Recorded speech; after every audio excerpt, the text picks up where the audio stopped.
Hey everyone, and welcome to this explainer. Today, we're diving into a really fascinating piece of source material that draws an absolutely incredible historical and spiritual parallel.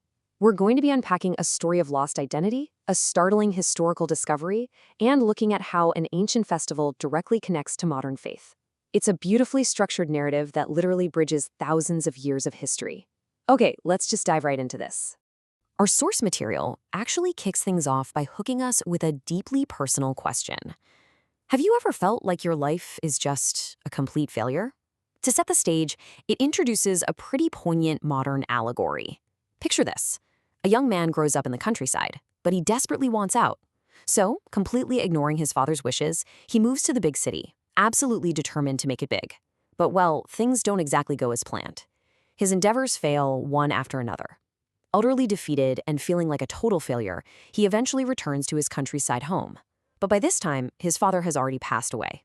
The son is left to live in this dilapidated, inherited house, spending decades just scraping by day to day with zero hope, convinced he's entirely alone and unloved.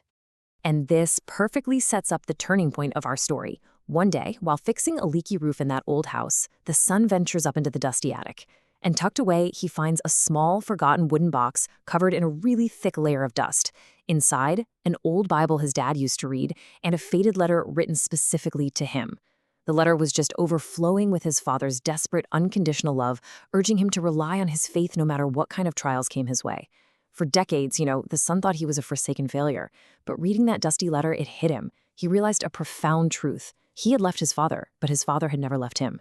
In an instant, the tears flowed, and his courage and faith were completely restored. Section 1. A Dusty Letter, Discovering the Lost Message. Section 2. The Flow of Israel's History, Tracing the Lineage of Israel. Okay, so to really grasp the sheer weight of what King Josiah discovers later on, we have to zoom out for a second and look at the grand sweep of history. Let's quickly trace this progression. We start with the patriarchs. We're talking figures like Abraham, Isaac, and Jacob in Genesis. Then comes the Exodus, where Moses leads the Israelites out of slavery in Egypt. Next up is the era of the Judges, which was a time of legendary warriors but no centralized king. This eventually leads into the United Monarchy, the real golden age under kings like David and Solomon. But after Solomon, the kingdom actually splits. The northern kingdom is eventually wiped out by Assyria, leaving only the southern kingdom of Judah. And that brings us right to the end of the 7th century BC. We land precisely in King Josiah's era, roughly 640 to 609 BC, which perfectly mirrors our opening story of that lost letter. Now, this is incredibly late in the timeline. In fact, it's just a couple of decades before the entire kingdom of Judah is conquered and exiled by Babylon.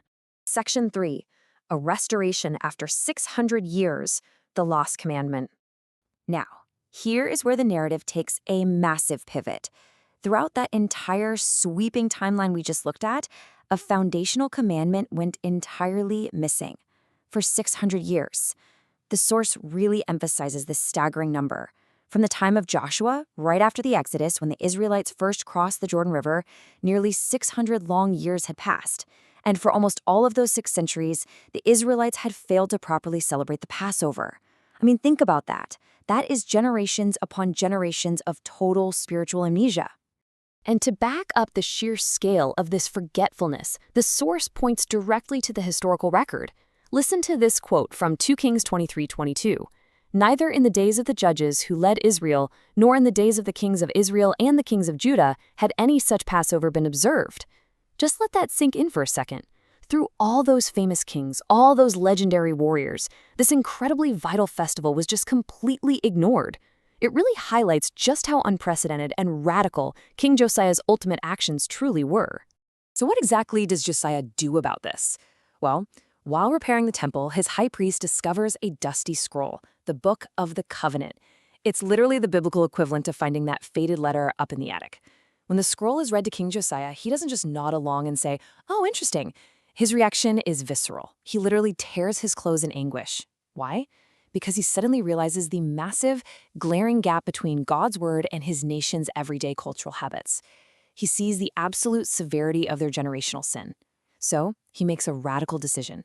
He abandons their comfortable cultural habits entirely, and he commands the people to keep the Passover exactly as written in the newly found book.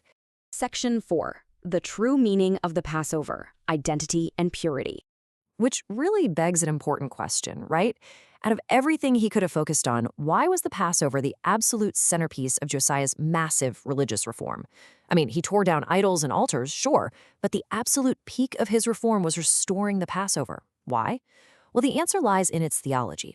Passover is a profound festival of remembrance. Its primary purpose was to answer the fundamental question, who are we? It was meant to remind the Israelites that they didn't just free themselves from slavery in Egypt. They were a people saved entirely by God, marked by the blood of a lamb on their doorpost. It's fundamentally about identity. By forgetting the Passover for 600 years, they completely forgot who they were. And when you lose your identity as a saved people, you so easily drift into idolatry and empty cultural habits. Josiah knew he had to hit the reset button on that lost identity. Before his reform, people worshipped at these local high places. Now, these were incredibly convenient, but they were deeply, deeply corrupted. Over 600 years, the worship of God had just mixed in with the worship of local Canaanite idols. People were basically worshiping however it suited their convenience and habit. Josiah tore all of those down. He demanded worship happen at the Jerusalem temple. Why? Because the temple represented purity. It wasn't just about the real estate. It was about stripping away the mixed, convenient idolatry and returning to the pure, unadulterated worship of one God. He wanted to completely reset their spiritual compass. Section 5. Our Passover on the Cross, the Modern Parallel. Now, our source material doesn't just leave us stranded in a 2,600-year-old history lesson. It draws this powerful theological line straight from the Old Testament into the New. It points to this amazing quote from the Apostle Paul in 1 Corinthians 5:7. For Christ, our Passover lamb, has been sacrificed.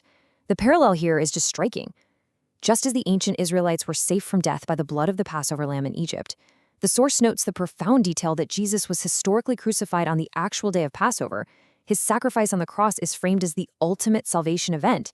It's the modern equivalent of the Passover that believers today are commanded to remember. But here's the thing. The source also issues a pretty stark warning, showing that we are just as susceptible to a 600-year amnesia as the ancient Israelites were.